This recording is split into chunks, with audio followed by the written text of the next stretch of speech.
Hello everybody and welcome to the third and final session of this morning's stream.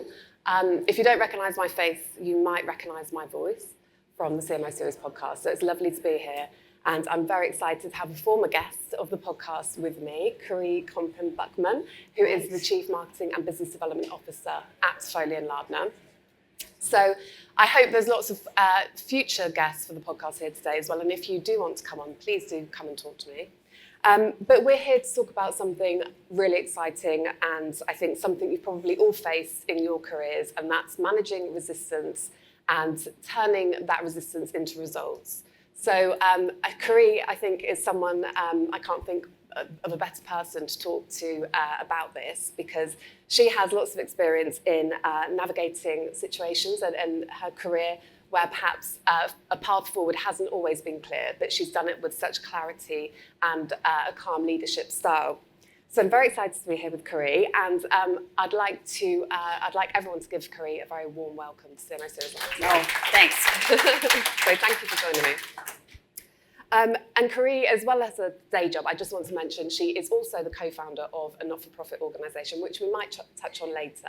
I don't want to embarrass her with all of her amazing achievements in life. But we're gonna delve into managing change, managing up, and what that really means in a law firm. So to start us off, Koree, could you just tell us a bit about your story to your kind of role now at Foley, and was there a defining moment in your journey where managing up became apparent that it was going to be important? Sure. So like everybody else, I landed in this job or in this profession by mistake or by happenstance. I couldn't find a job after, December of 2001. If anybody remembers that, couldn't find a job. So I fell into a role at a small accounting firm, then moved over to a bigger accounting firm, and then moved over to a law firm, which was never really a goal, except for I'd had a previous boss who told me if you need a job sometime, you would do really well in a law firm. So started in a law firm, and that was actually my defining moment of how you have to basically manage up, which means, a lot of things to a lot of people. This one's in a positive way, which is how do you best support yourself, hold true to yourself, your team, to get done what we need to get done. But my first 3 weeks in a law firm were terrible. And I remember sitting in my office going, what the hell was she thinking that I could do this job? I called her and she's like, oh, you're doing it wrong. You're assuming that these partners are actually one collective group, like an accounting firm. And they're not. And she said, you need to get to know as many of them as you possibly can and make them feel special by just listening to them, or you will never get the traction. It's like, oh, okay. And that's exactly what I did. So I literally went door to door to door, and I was a manager at the time, and I spent 30 minutes listening to their chambers woes and their this and their that, and getting to know them and realize that this is about the only way that you're actually going to be impactful. So that was my really defining moment of, I think I could make it in a law firm, but holy cow, I got to know a lot of people in order to do that. Amazing. Yeah, and I guess in a law firm, how do you describe managing up? What does that really mean? Because you're kind of managing up, you're across, you're down. Can you kind of sum up what that looks like in practice? Yeah, so managing up when this whole session came to be was, we've all experienced those people where you're like, okay, they manage up and they kick down. Like, that's absolutely not what this is. This is, how do we manage up to hold the people in leadership, the firm, yourself, your team, all accountable? That's really what it's about, right? Accountability and managing up, and you do it so you can support your team and so that you can get done the things you need to get done. And I'll give a great example. So this whole session is like, I'm gonna tell little stories, not because you're like, oh, she's so great. No, it's because when you tell a story, you're gonna at least get the message out of it and think, how can you use it in your own life? But stories resonate, right? If I just give you 3 points, you may not remember those, but a story you'll remember. So when I first started at Foley, of course, I'd been at my former firm 16 years. That's a long time, right? That's a big breakup. You move to a new firm, you don't know anybody.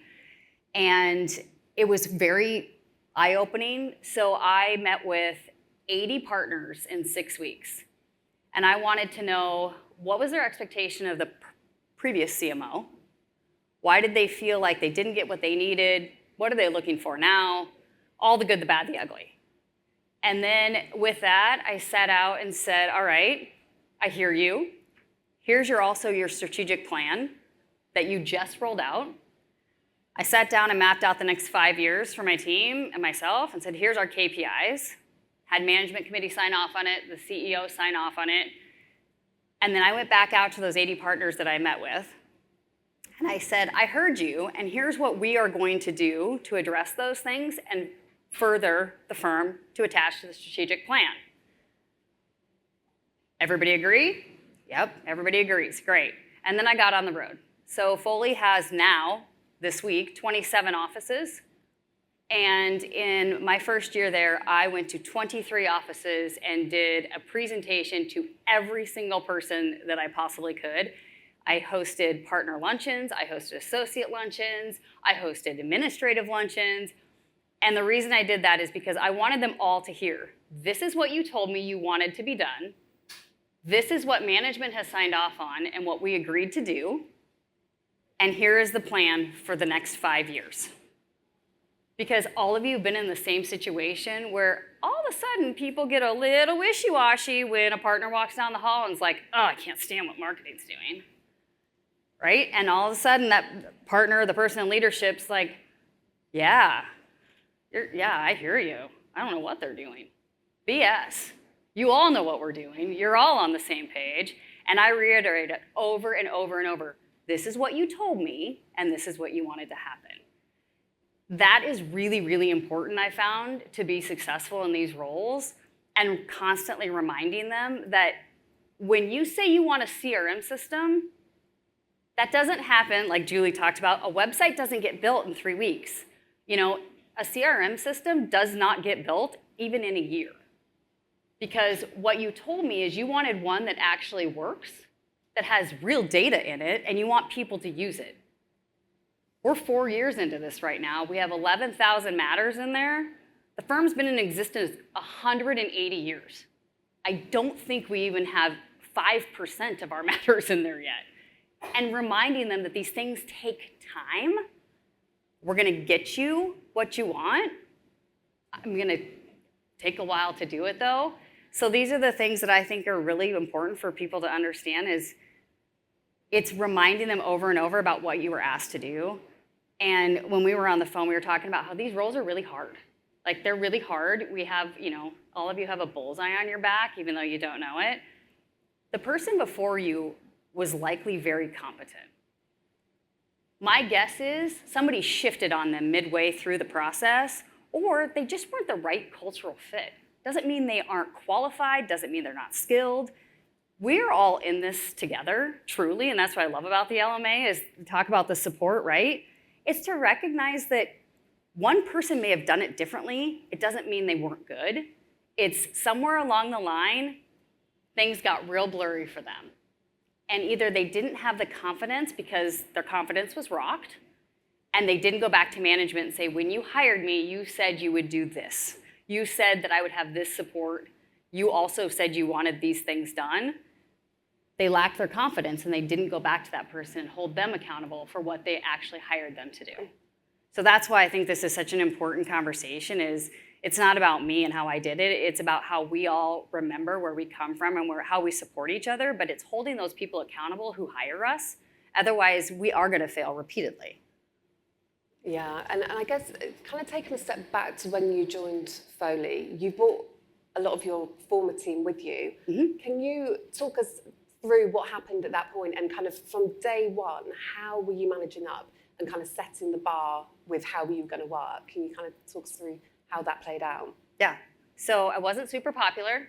David, Karen, no. When I left Hogan, I did take some people with me. They were supportive though, because they knew why they were coming, and they were also supportive of what it meant for them professionally. So that's why they still talk to me today. But the biggest thing is I never asked to bring anybody with me. Has anybody ever taken people with them when you've gone somewhere, right? And that's not what you're doing. You're not going to interview for jobs going, well, I've come with a whole load of baggage. Here's the party bus that comes with me. That wasn't it. And so when I was interviewing, and all of a sudden, I remember it very distinctly, the managing partner on this call with the CEO said, this is all great. I hear all these things you can do, but our current team doesn't have that skill set. So who are you bringing with you? I was like, okay, didn't know that was a thing. 2 days later, I said, well, who do you want? Well, we need these things. Like, this is the skill set we're looking for. So I gave them a list, and it was 8 people, and they said, great, bring them. Okay, pretty unheard of, but brought them with me. Fast forward a year, if you guys all remember the Great Resignation, who was a CMO then, it sucked. Everyone's leaving. I had 5 resignations my first day. That was awesome. But on top of that, I'm now bringing people into the mix. So you've got a lot of unrest on the team, as you can imagine. And I had a lot of partners who, they didn't like the marketing department. They're not good, they're not skilled, until you touch their person. Oh, isn't that interesting? You just told me that it's not a skilled team, which there were very skilled people on the team, and there were very good people on the team. But at the same time, all of a sudden they say, oh, don't touch my person though. Well, I didn't touch anybody. The goal was not to come in and clean house. That was never my intent. But people did leave. And fast forward a year, the CEO called me because somebody's favorite person had left. And there was a big uproar in Texas. And he said, you have got to stop hiring your former teammates. Okay, all right, great. I was like, why? What's the deal? Well, they're very upset in Texas because this person doesn't like the fact you brought these people on, you're making all these changes, you're asking them to do things they've never been asked to do. And I think he literally fell out of his chair when I said, okay, hold on. I hear you, but I didn't ask to bring these people here. You wanted them. You wanted their skill set. You wanted me to change the team to a more BD focus. You approved me bringing them, along with 3 board members in Texas. Oh, you're right. And I said, so what part of this do you own? I was like, sounds to me like all of it. I didn't ask to bring anybody. I need you to support what you asked me to do, and you need to support these people who I've uplifted their career and brought them to this firm. That's what you need to do right now. I'll go to Texas and I'll explain to them what they all wanted me to do, which was to change the department from a traditional marketing production department to a BD, skilled team. I'll go to Texas, no problem, but you have to own this with your partnership and tell them, I asked her to do this. I asked her to bring these people with this type of skill set. And pretty sure he was like, oh my God. You're right. But it was a really, talk about defining moment. Called him out on the carpet for it. And I was like, these people are working their tails off for you. And you literally are taking this approach of, how dare you, bring these people here. And it was like, no, that's not what we were doing, is you wanted this. And he did stop and recognize, he goes, you're absolutely right. You're right. I need to support what you're doing. And you've all been in those moments where you didn't say anything, and you're really angry that you didn't say anything, but that's why we have to say stuff. It's not to be confrontational. It's not to be, somehow we're not being defiant. We're just saying, hold on a second. Why am I getting all the blame? I already have a big target on my back all the time. You asked me to do this. You as a leader need to step up and support what you've asked us to do. And that's why these jobs are so hard, is because he walked down the hall and a partner said, I don't like that. Oh, you're right, I don't like it either. Really? Because over here, you and a whole bunch of leadership all signed off on this. So you have to hold them accountable to the things they're asking us to do, or these jobs are even harder. Yeah, and you've kind of talking about standing up for yourself and speaking out. Are there any other kind of small habits that you've developed to help you navigate those situations that perhaps other people could take to their firms? Yeah. In potentially difficult or awkward moments? So who's ever taken a DISC assessment? Insights? Okay, I'm a DI. It's not too shocking. If you know me, I'm a DI. And so one of the things I think was really helpful, the person you have to work directly with, they're lawyers sometimes, right? They're just looking at you like, we're really gonna have you take some sort of a profile test? I'm like, yes, I am. I asked my CEO to take the test. So this is a habit of like, I will now do this going forward. He literally rolled his eyes and was like, fine, I'll take the DISC assessment. As I figured, he's a complete opposite of me. Complete opposite. I'm not asking him to change to my style. What I needed it for was how in the world do I work with this person who they are very data-driven. They like to sit with things and ruminate. I'm like making decisions left and right. And it's how do you get used to that, right? Well, part of the habit was literally looking at this DISC assessment that he was like, I actually look at it all the time. And I'm like, how is he going to respond to this? How is the managing partner, who's an I, so the managing partner is an I, the CEO, so we have both, it's weird. The CEO is an SC. So one is going to respond this way, one's going to respond this way, and they're very close. So I now use my team. I have an SC on my team who's like my, number two, and I have her look at certain things that are going to go to the CEO. How is he going to respond to this? And she's like, he's not going to take that well. You need to that's really bold word. And so those are the habits I think that are helpful for managing up, is also recognizing they're not going to adapt to you, but how do you adapt to their style as much as you can? And then the other thing is get on the road. I hear it all the time. I repeatedly hear people who are like, oh my gosh, you travel a lot, you travel a lot. I've traveled a lot in general, but one of the things that David was my former boss, by the way. So he's sitting right here. And one of the things we talked about was we used to go out on the road together, and you get in front of people, you do road shows. And the reason why you're doing that is because if you're not out in front of people, teams can only do so much. But if you are not physically out in front of those people, shaking hands, getting to know them, not only your excitement about the role kind of fades because you're just working in this small insular thing with just the people that you're in either your own office or on your team's call, but also they're not seeing that you are passionate about what you're doing. You're driven about what you're doing. So if you're out on the road constantly, getting in front of people, making sure that they know what your team is doing, but also what your team has done. That's really important. What has your team done for them lately? Those to me are the two things that are really helpful is get to know who you're dealing with, and then also just be in their face all the time. And telling them, here's what we've done for you lately. Yeah, so visibility is important.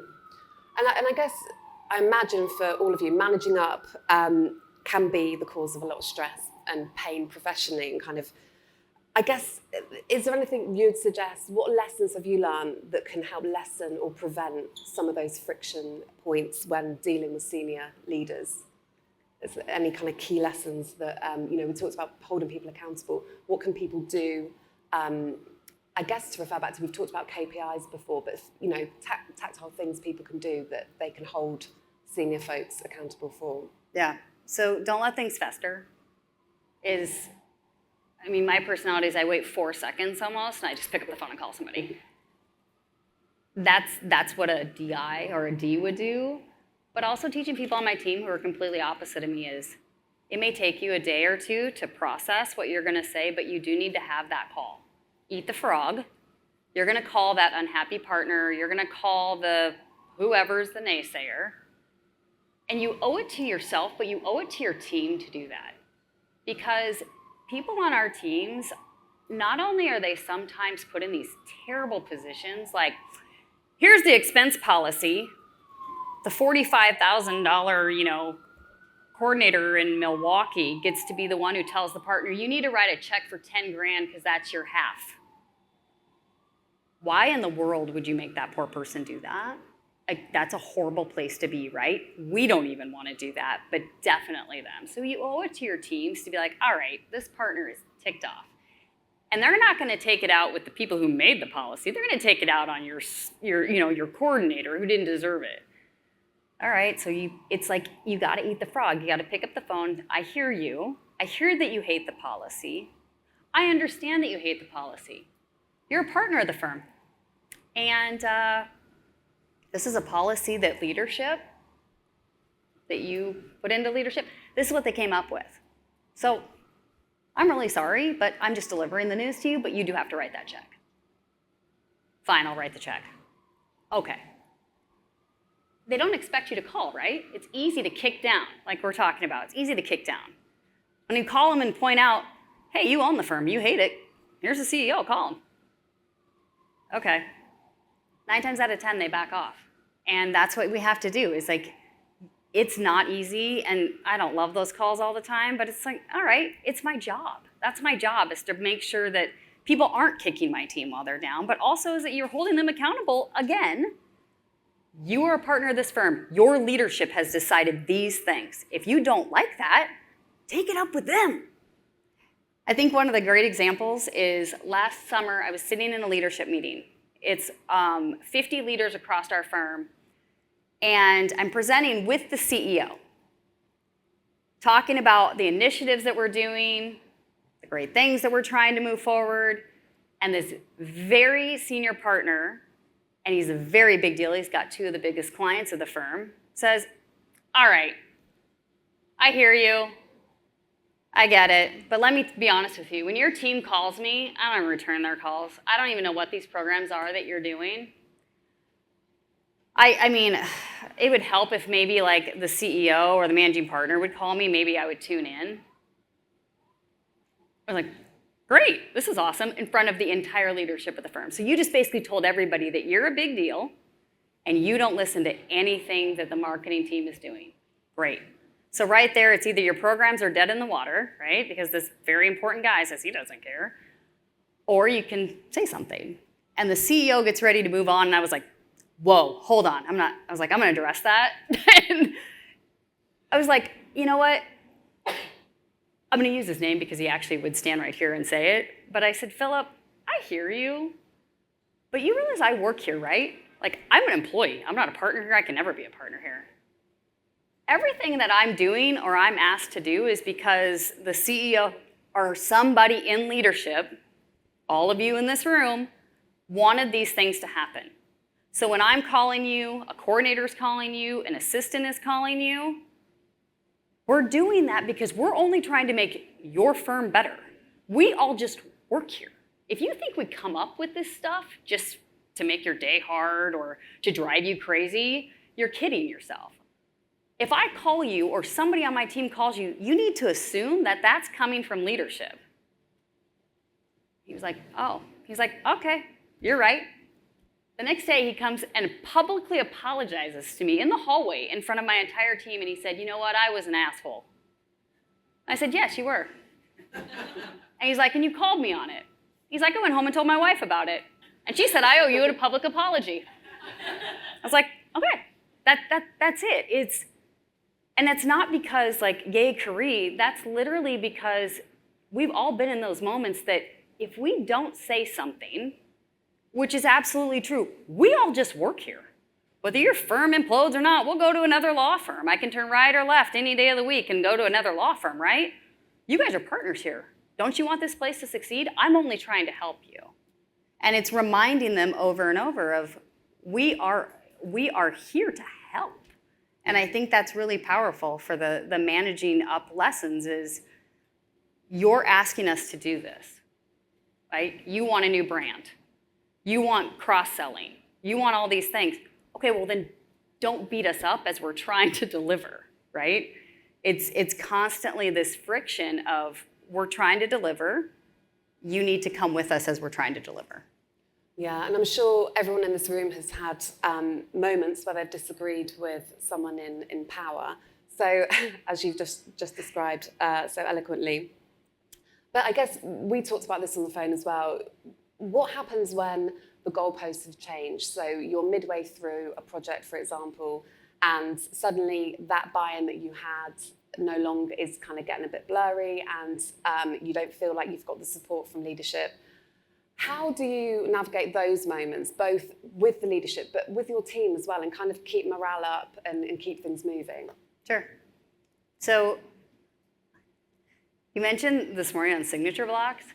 That's a great one. So we aren't even doing a new brand. We were just evolving the brand and just making it look like, again, every year it needs a little bit of a refresh. And we changed the two little squares. We changed the blue to a brighter blue. I mean, I kid you not, we changed the blue to a brighter blue. Already in our color palette, by the way, approved color palette. And all of a sudden I get all these messages from the CEO, and he's like, I noticed that the blue on the squares has changed a little bit on our signature block.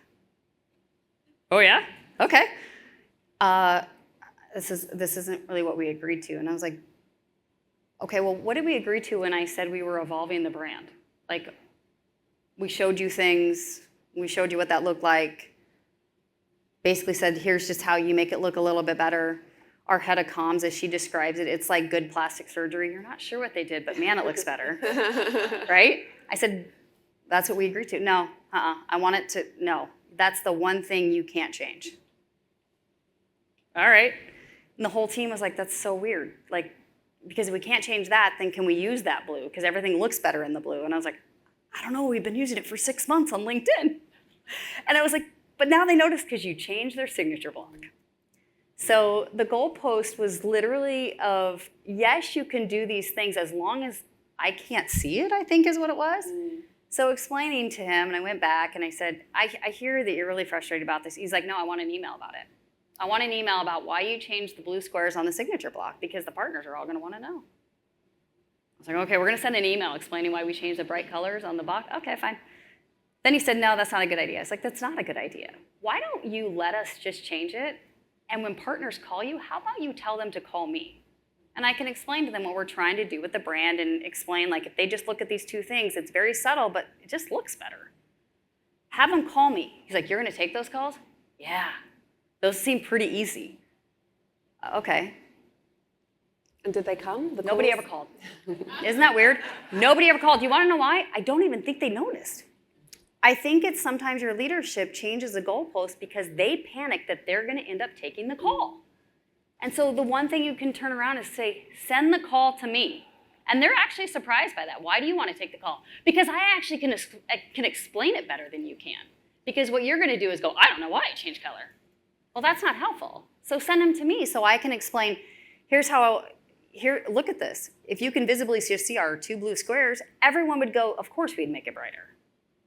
And he's like, okay. So have people call you because you know how to explain why the color actually makes a difference. You know how to explain whatever it is you need to explain because it's your job to do that.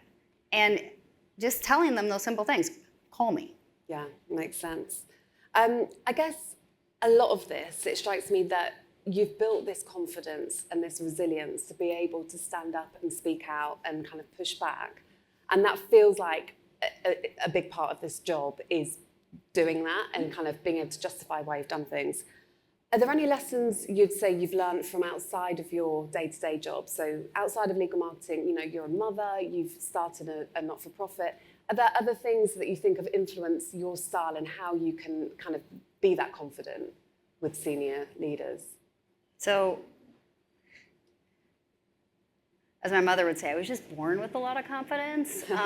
We talk a lot about, my sister is completely opposite, right? And so as you're growing up as a kid, you start to realize that there's some people who it has nothing, it's not a personality flaw, it's actually what makes the world go round. But some people just can't vocalize what they're trying to stand up for. And if you're one of those people that you're going to at least be factual about it, it's not confrontational. Managing up or being direct is not about drama. It's not about hurting people. And as you talk about straight talk, it's literally put out the facts and make sure that you're helping others along the way and it's not self-serving, then you should do those things. And I just growing up in general is I'm pretty self-aware of what I'm good at, what I'm not good at. And I'm lucky that way, where I'm like, oh, I really suck at that. I need to find somebody who's really good at that and fill that void for myself. But also there's other people who are so awesome, but they just don't have the voice. And sometimes that's where we have to be helpful. And I mean, I can tell you lots of great stories over a beer later, but I think some of the things that come into play is like right now is even your everyday things. Anybody have kids on sports teams? Anybody have twins on a sports team? Yeah, it's great. So I've got 2 boys, twins. One, they love lacrosse, and one is definitely more skilled than the other, and they're both great in their own little way, right? So this is one thing I had to, I just felt like, okay, I got to manage up this year. Is my kids are on the same rec league, right? Okay. And the coach thinks he's going to be an Olympic star somehow, and he literally separates these teams out, and I have one kid on one and one on the other, and I'm the only one on the team who has this unique experience. Got one twin who comes home crying, and it's like, Mom, it's really sad. Like, he basically took the have-nots, and he put us over on a third of the field and was like, you guys just pass for a while. Kid, just you guys figure it out. And then he took his little star players, and he's making the Olympic team over here. And I was like, you gotta be kidding me. So I go watch practice. I'm like, oh my gosh, that's literally what he's done. He's been the same coach for my boys forever. We love him. They're great. They're a great family, right? You gotta be kidding me. What is he doing? So Saturday, I pulled him aside. I was like, what are you doing? And he's like, whoa, why are you calling me out? And I said, here's the thing. I'm calling you out because I know you. A lot of the parents on this team don't know you. Like, we're friends, and I'm gonna be honest with you. People are talking a lot of crap about you and what you're doing right now. You literally are not only teaching our children that there's haves and have-nots, but you're making these kids over here feel like they're less than. Because guess what? Maybe their parents can't pay for club. Maybe their parents don't want to pay for club. Maybe they don't want to do that. This is their only opportunity to learn. And you're literally putting them on a third of the field and being like, figure it out on your own? He was like, is that what you see? And I said, are you going to tell me you see it any different? You're right. I should probably change the way I shape practice. Yeah, you should change the way you're shaping practice because you're not even giving an opportunity to a group of kids who deserve it. And I said, me aside, my kids are on other teams, whatever, but I was like, there's a whole group of kids over there who don't have anybody standing up for them because their parents couldn't make it to practice because they're at work or because they didn't even know that they should be developed. They had no idea. And I'm like, you owe it to them as a coach and a community leader to step up to the plate. So I only share that of like, I think about these things all the time in a way where it's, if you can use your voice, and everybody does it differently, you do not have to be as direct, you don't have to whatever, but if you can use your voice because you do see something, you want to hold people accountable, you should do that. And I try to stick that out in life of, it's not about causing conflict or being the parent who's constantly the nag. I've said one thing in 7 years. It's pick your battles, right? But also we are in these roles. Most of us in this room are very confident because we know we're good at what we're good at and we know we're not good at certain things and no big deal. But use those things in life, I think, is important because as one of the dads told me, he said, I run away from confrontation. I'll drive the getaway car for you any day, Koree. But will you go tell him he's being a jerk? And I'm like, yeah, I will. Because we owe that to, just not only like when I talk about our teams, I owe it to my kids to show them what, leadership, it's not disrespectful, it's holding people accountable for what they're doing in a very respectful way. Coach and I are still good buddies, no problem. And it's the same way when we work with all of our partners every day. It's like, how are you taking these things you're experiencing in life? It's the same thing. It's like, you're not trying to cause conflict, but you owe it to your teams, you owe it to yourself more importantly. You go to work, you work your tails off, right? And to have all of a sudden somebody just come and steal your confidence because they walked down the hall and a general partner just said, I don't like that anymore, and they teetered. That's not okay for us, and we deserve to stand up and say, hold on, if the goalpost has changed, what is it? Let's get on the same page, communicate that out, so that we're not always in this seat where it's like we always feel like we're left out over here because they keep changing what's going on for us. Yeah. I guess we've got a couple of minutes left. So wrapping up, Koree, can you give us one key action if folks could take back to their firms tomorrow in terms of being better able to manage up? What would your one key thing be that they can take back and do tomorrow? So my fellow colleagues will love this. It's learn straight talk. Learn straight talk. And that is not about being direct and abrasive where it causes you stress. It's literally sitting down and having the conversation of, I need to provide this feedback. Here's what I'm trying to tell you of what I see and what's going on, and learn how to actually give this straight talk feedback. It makes people very uncomfortable, I'm not gonna lie, but get good at it. Because what that helps with is you're never going to agree with people, but you have to align with these people, right? You have to align with leadership. You have to be a united front.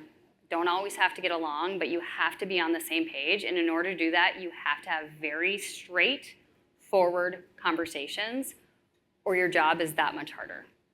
And I think why I get excited about the topic as well is I've walked away some days where I'm like, man, I missed an opportunity to actually step up. I missed an opportunity to, for the team, the profession, myself, where I'm like, they got the best of me that day. Why? Because they just changed the rules, or because they didn't like something. And I tell partners all the time, I'm not here to get you everything that you want. I'm gonna get you what you need. It just may not look how you want it to be this. I'm gonna get you what you need. It's not gonna be how you want it. And you have to be okay with that. And you repeatedly start telling them over and over, and they start to listen. They're like, okay, she's not telling me no. She's just telling me I can't have it with a parade and yet another sponsorship.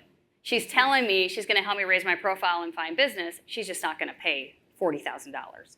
So I think these are things that are really important for us, is like, how do you make sure that you walk away every day knowing that you feel good about what you did and you're working so hard that you deserve to have a voice in a very respectful way. Fab. Well, there we go, straight talk. We've got a couple of minutes for some questions. So any very straight talking questions for Koree? Holding it in, I've been wanting to. Oh, you should have jumped out. That would have been even better. Here it comes. Here's the microphone. I'm a director of business development at a law firm, and I have a team of about 11 people who work for me, and I try to manage vertically. Even though the buck stops with me, I kind of think of us as a team. We just went through our evaluation period, and so partners had to evaluate team members. And one partner, very powerful partner, so your story resonated with me, wrote a scathing review of a fabulous team player. And I think it was based on one incident. So of course, my knee-jerk reaction is like I want to scream and call somebody, and how can they say that? This person is, and the person really is amazing. I'm not making excuses. I was so angry and because I want to be very protective of the team and everybody works hard, but how do you stop yourself from because I'm not afraid to pick up the phone and be like, what are you talking about? The person is, you were complete, which is not helpful. I can't do that. How do you constructively tell somebody what you said is based on one event and not really a consolidation of all you did one wrong thing out of 10, but the 9 things you exceeded the expectations of everything else. And so I'm curious to think, how would you manage that? Because I had a knee-jerk reaction. I didn't do it. I calmed down and called our person in your role and said, somebody's got to talk to this person or I'm going to lose it. So I'm curious to see how you do that. Sure. So I'm not going to tell you it's perfect, but have you sat down, in general, have you sat down and talked to the person and said, walk me through why is your experience this way? Why do you feel this way? What happened? Okay. What happened, right? And I'm going to give you just an example of, you get things across your desk all the time where they're like, this person sucks. They whatever it is. This project did not go well. And you're only as good as your last project or interaction with that person, unfortunately. Unpack it. Sometimes what I find out in those conversations is, oh, okay, so you're pissed off that you didn't like the proposal they gave you. And you sat on it for 2 weeks. So how did you think this was going to go? Right? And they don't expect to be called out on that because you're a service person. Yeah. I send it to them and they should be able to do whatever in the amount of time I give them. Okay, well, you sat on the proposal for 2 weeks and now you're not happy with the product. You only gave them so much time to do that. So like find out what happened in general and like maybe they did make a total mistake. But my favorite thing to do, and I learned this from my mentor who I love dearly, he's awesome, is own it. Just own it. Because it diffuses every lawyer under the sun. What happened? Okay, maybe they really did screw up the whole project. Say, you know what, that's on me. That's on me. I'm their supervisor, I'm their boss, and by the way, if you're a CMO in here, it is on you. It's your department. And I don't care what it is. Yeah, I own that. We're gonna fix it. Can you please give this person another chance though? Because their reputation is proven over and over and over. They're actually very talented and very good. This situation just sounds like it maybe didn't go well, and that's on me, and I'm gonna work with them, and we'll make sure it gets solved. They just stop because they're like, oh, because they wanna just keep coming at you. Being defensive. Right? And the second you as a leader say, oh, you're right, they made a mistake, shame on you, because it's your job. And the second you say, I own that, no problem. They're like, oh. Because they just wanna blame somebody. It's like, well, blame me because I'm on the phone with you right now. Blame me. Thank you. And I think it's very, very helpful. But it's those partners who, a lot of them don't even mean well. They just come at things like, this is crap. Well, what part of it is crap? Did you own part of the crap? Or is it really our fault? That's okay. But just right there, just diffuse them and say, you know what, this person's on my team, so if something's gone wrong, that's on me. What can I do to help them? And then they get real nice. I want to hear from you. I'm serious. I want to hear. They get really nice. And they're like, oh, so you're going to help me? I said, yeah, we're all going to work together. What does he need? Yeah. What does he need? And then they just get really nice. And then they end up like, okay, I can get there. But a lot of it has to do with if people don't call you out on your crap, you keep kicking down. Mm-hmm. And again, it's in a review. Who's had that? Never heard this until I got the review. I mean, that's not helpful. Thank you. Great. I think we've got time for just one more question. I think someone just over the other side. Yeah, I'm coming. Hi. I remember when I first started with my firm, we were having issues with our lawyers doing anything outside billable work. And I had just asked a question like, oh, well, why can't you hold them accountable to that? And literally all the partners in the room laughed and said, we can't do that. And then now, fast forward a few years later, and they're still not doing those things, and now it's a problem. And some of our lawyers are acting like kids who have never been told no, and we're having a little bit of resentment or a frustration from our team, and it's been very difficult to resist the urge to say, I told you so. So have you ever had to navigate a situation where a team that you've been working with or just anyone in your firm has had an instance where a lack of accountability has like blown up on them, and like how do you navigate that? Sure. So there's a lot of lack of accountability in law firms. Lots of it is when they say, okay, it's 1,900 hours. Well, associates want their 1,900 hours because it's attached to money, right? They want their bonus. Partners are like, oh, we expect them to work 1,700 hours, but we've never really told them they really need to work 1,700 hours, and we've never done anything when they don't. And so the accountability piece happens all the time. I think for us, like in our roles in general, is this is what you asked me to do. In order for this to happen, this is what the whole firm has to do in order for that to happen. You want me to help cross-sell. I'm gonna give you a great example from a meeting yesterday. It was great. We want to cross-sell. That's awesome. You wanna know one of the biggest problems is you guys actually don't hold your partners accountable to making introductions, because how you have their year-end review written is all about what did they do for themselves and their clients. If you would actually put one question at the top that said, what did you do to help other people this year? How many other people did you bring in? It would change the accountability for cross-selling instantly. Because your first question is, did you do anything for anybody else, not yourself, right? And so it's like reminding them of things that we're always doing is we are only as good as the lawyers who we're working with, the accounting firm or the accounting team, the HR team, everybody plays a role in these things, but laying it out is who has actually responsibility to get this done. Is like whatever the action item is that you want them to do is write down what are the challenges and who are the people that are responsible for that. It's not just BD. The partner has to do X in order for BD to do Y. And sitting down and actually mapping that out, I think is really powerful. Because yesterday when I mapped it out with our department chairs and said, all fine and dandy, but until all of you will at least tell your people that the number one thing on their review this year is what did you do to help somebody else? This behavior and this conversation will be the exact same a year from now. And they're like, oh, yeah, okay. And so it's like walking them through how do you hold them accountable. It's you have to change behavior sometime or this is going to be the result a year later. Right. Well, thank you, Koree. You've been brilliant. Thanks. As expected.